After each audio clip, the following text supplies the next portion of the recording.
We now have some options for the people that are not happy with their dentures, or even if the dentures are okay, that we can make them better.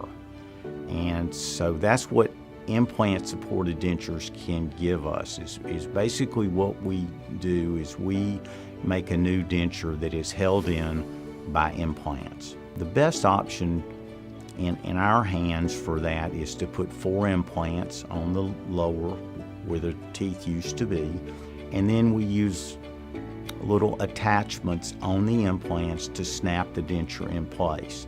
This holds the denture in place so when you bite and chew, it doesn't slip around. If you have dentures, most often we can provide a good solution for you by using implants to support the teeth.